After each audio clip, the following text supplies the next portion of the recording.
తెలంగాణ సమాజం లోపల 3.5 కోట్ల జనాభా ఉంటే 2 కోట్ల మంది బీసీ ప్రజలు. అదేవిధంగా మిగతా ఎస్సీ ఎస్టీలను మైనార్టీలను కలుపుకుంటే దాదాపుగా 3 కోట్ల మంది. అంటే 3.5 కోట్ల లోపల 3 కోట్లు మనం ఉన్నప్పుడు దాంట్లో కేవలం 1 లక్ష 2 లక్షలు 3 లక్షలు కనుక మనం హైదరాబాద్ పోతే ప్రభుత్వం స్పందించిన ఏ ప్రభుత్వమైనా కేంద్ర ప్రభుత్వమైనా రాష్ట్ర ప్రభుత్వమైనా ఆలోచించే అవకాశాలు ఉంటాయి.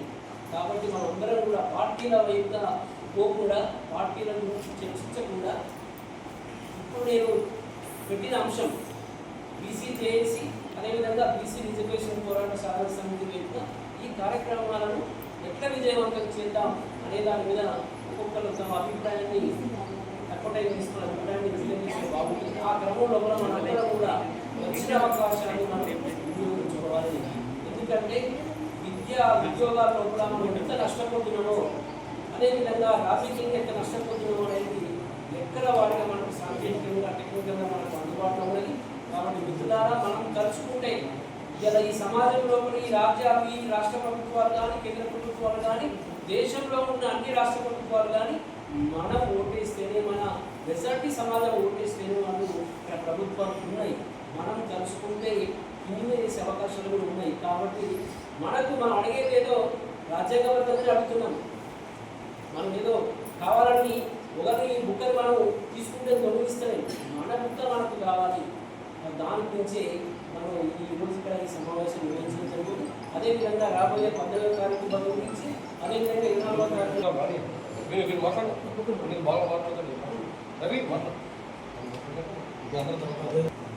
రేపు అంటే 18వ తేదీ మన రాష్ట్ర బీసీ పెద్దలు పిలుపునివ్వడం జరిగింది.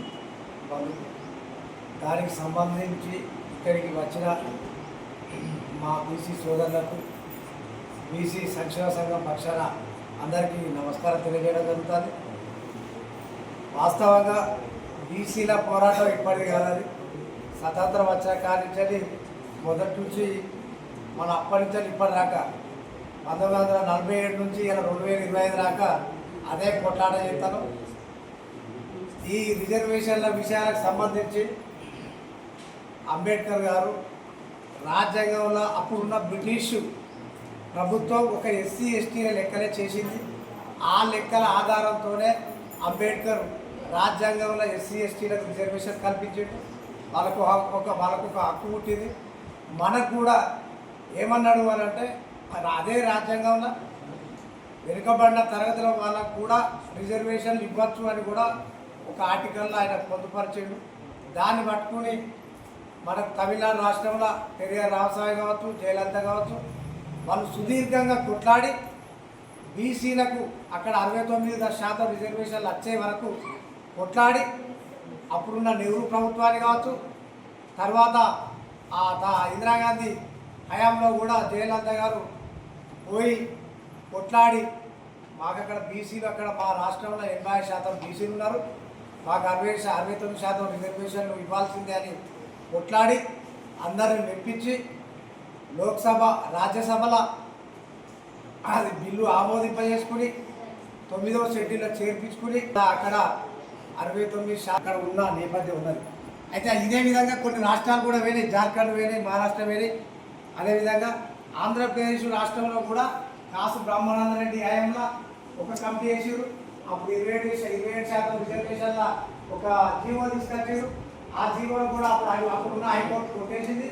అదేవిధంగా ఎన్టీ రామారావు కూడా 44% 1985 ప్రాంతంలో ఎన్టీ రామారావు కూడా 44%తో బీసీలకు ఒక జీవోని ఇచ్చాడు.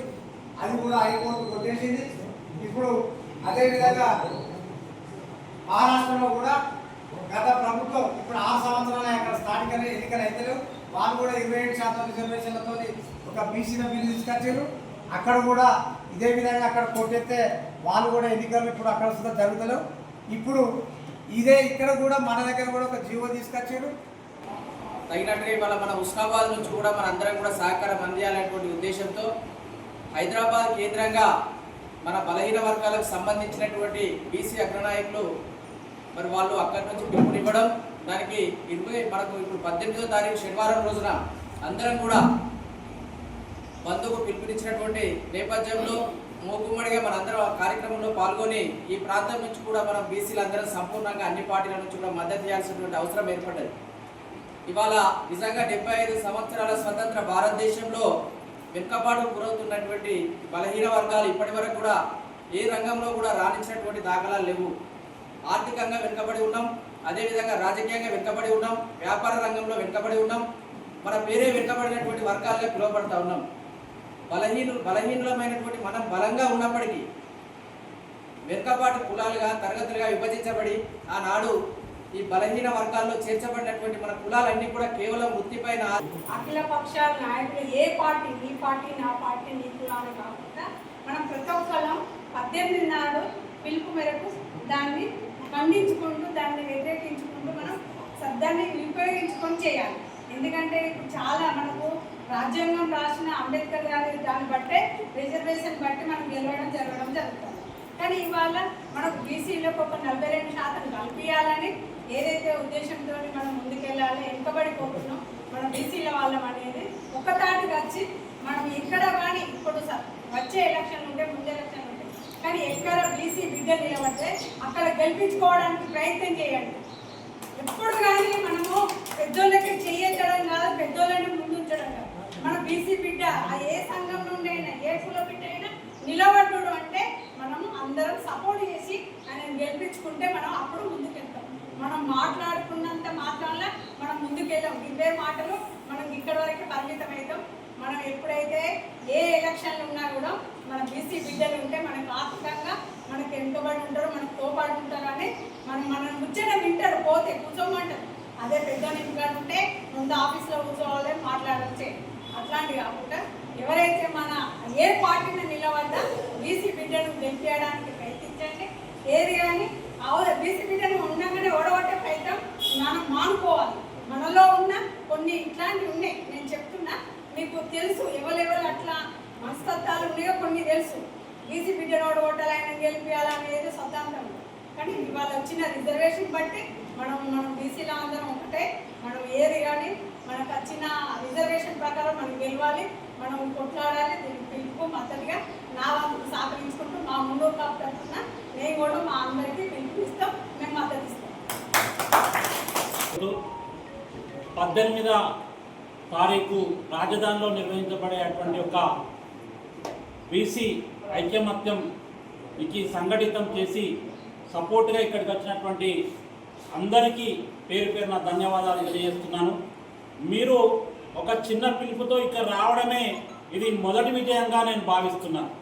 ఎందుకంటే ఎంతమందికి ఫోన్ చేసినా కూడా ఏదో తూతు మంత్రంగా ఏం కార్యక్రమం, అది ఎలాంటి సమావేశమో మనకు అనవసరం అనేటువంటి ఒక ఆలోచనతో పోయినటువంటి ఈ సమాజం ఇప్పుడు తప్పనిసరిగా మాకంతా అనేటువంటి ఒక నినాదంతో మేము కూడా రాజకీయంగా, ఆర్థికంగా, సామాజికంగా ఇక చైతన్యవంతం అవుతున్నాము.